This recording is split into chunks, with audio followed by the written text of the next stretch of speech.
베드타임 스토리 14. 보슬리 키우기.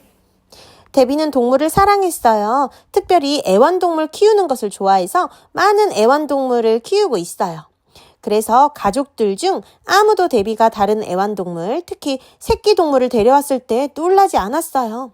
어느 날 데비는 마당에 있는 커다란 유칼립투스 나무에 사는 까마귀들의 시끄러운 소리를 들었어요. 무슨 일이 일어났는지 보려고 달려나갔어요. 나무 아래에 까마귀들이 떨어뜨린 어린 새가 있었어요. 그 새는 까마귀 같아 보이지 않았어요. 까마귀들이 공격을 퍼붓고 있었으므로 데비는 불쌍한 새끼 새를 삼켜버리지는 않을까 걱정됐어요. 급히 까마귀들을 쫓아내고 작고 하얀 새를 집 안으로 데리고 들어왔어요. 그렇게 해서 보슬리는 데비의 가족의 일원이 되었어요. 이 새는 어떤 새일까요? 데비는 엄마에게 여쭈어 보았어요. 글쎄, 나도 모르겠다. 엄마가 대답하셨어요. 아마도 올빼미가 아닐까? 데비는 그 새가 어떤 새인지 몰라서 무슨 먹이를 먹여야 하는지도 전혀 몰랐어요. 수의사에게 문의해보는 게 어때? 엄마가 제안하셨어요. 데비가 수의사에게 전화를 걸었을 때 수의사는 새에게 젖은 게 사료를 먹여보세요. 그 사료에는 비타민이 많이 들어있어요. 사료를 매일 3시간마다 먹이세요. 그렇지만 만약 새가 죽더라도 놀라지 마세요. 라고 말했어요. 데비는 새를 작은 컵에 넣고 가는 곳마다 데리고 다니면서 3시간마다 충실히 먹이를 주었어요. 온 가족은 처음 며칠 동안 새가 살아있을 뿐 아니라 깃털이 더 자라기 시작하는 것을 보고 놀랐어요. 데비는 낡은 토끼장을 찾아내어 부드러운 무명 천을 깔고 매일 보슬리가 먹을 수 있도록 그릇에 젖은 게 사료를 담아서 넣어주었어요. 보슬리는 점점 자랐어요. 회색 깃털이 새의 머리와 등에서 자랐어요. 그리고 새의 가슴 쪽에서는 갈색과 흰색 깃털이 자랐고 회색 꼬리 깃털이 점점 길게 자랐어요. 보슬리는 어린 매처럼 보였어요. 데비는 그 새가 어떤 새인지 확실히 알 수 없어서 새들에 대하여 많은 지식을 가지고 있는 애완동물 가게 주인에게 데리고 갔어요. 이 새는 참매 암컷이야. 암컷이라고요? 분명해요? 그래, 확실해. 그렇다고 이름을 바꿔줘야 한다는 뜻은 아니야. 새 이름은 여전히 보슬리라고 불러도 돼. 그렇지만 새에게 고기를 먹이기 시작할 필요가 있을 거야.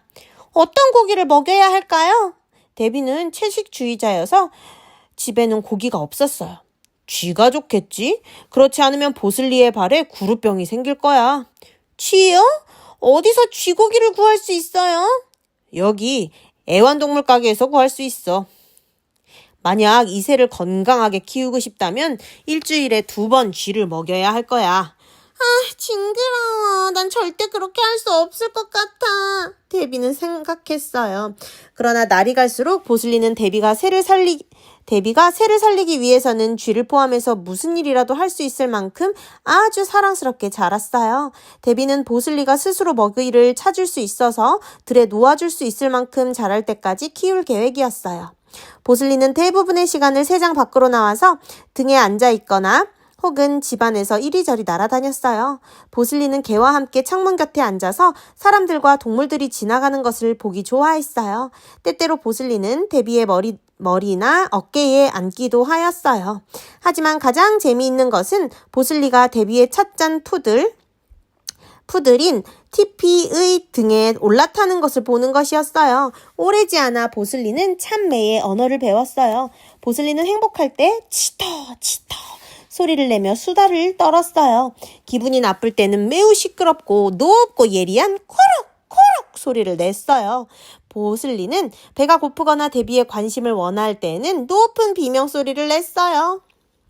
어느 날 항상 모자를 쓰고 다니시는 스탠리 할아버지께서 방문하셨어요. 보슬리가 너무 크게 비명소리를 내서 이웃 사람들까지 무슨 일인지 보려고 왔어요.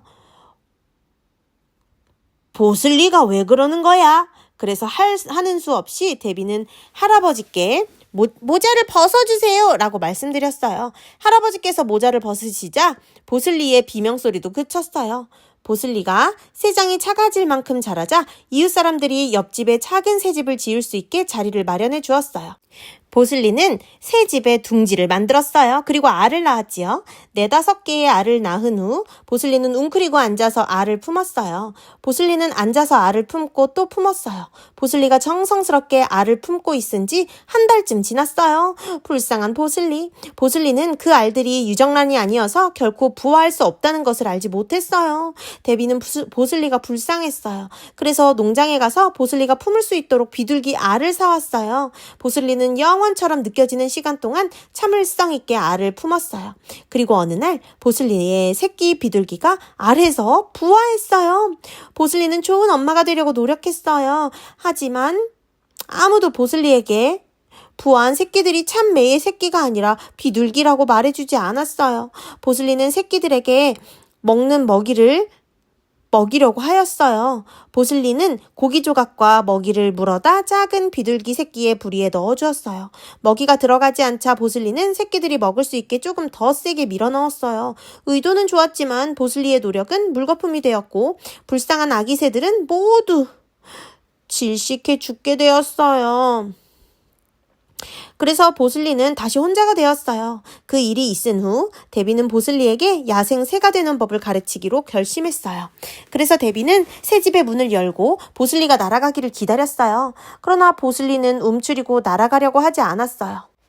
보슬리는 왜 날아가려고 하지 않을까요? 어느 날 데비는 새 농장 주인에게 물었어요. 농장 주인이 대답했어요. 보슬리는 데비를 엄마라고 생각하고 있어. 그래서 데비를 떠나고 싶어 하지 않는 거야. 그 다음부터 데비는 새 집의 문을 항상 열어놓았어요. 보슬리가 호기심이 생겨서 날아가기를 바라면서요. 어느 날 데비가 집에 왔을 때 보슬리의 날카롭고 큰 비명소리를 들었어요. 데비가 달려나가 보니 고양이가 보슬리를 잡으려고 새 집에 들어가 있는 것이 보였어요. 무엇보다도 데비는 보슬리가 야생새로 살면서 짝을 찾고 새끼를 낳기를 원했어요. 그래서 데비는 보슬리와 짧은 대화를 나누기를 시작했어요. 보슬리, 이제 넌 아름답고 큰 새가 되었어. 넌 날 수 있어. 제발 밖으로 나가서 하나님께서 너를 위해 만드신 놀라운 것들을 보도록 해. 참을성 있게 데비는 새집 밖에서 보슬리를 구슬리기 시작했어요. 처음에 보슬리는 유칼립투스 나무까지 날아갔어요. 그리고 집으로 다시 돌아왔어요. 다음날 보슬리는 나무까지 날아가고 그 다음에는 전봇대까지 날아갔어요. 그러고는 쥐 몇 마리를 잡아가지고 집으로 돌아왔어요.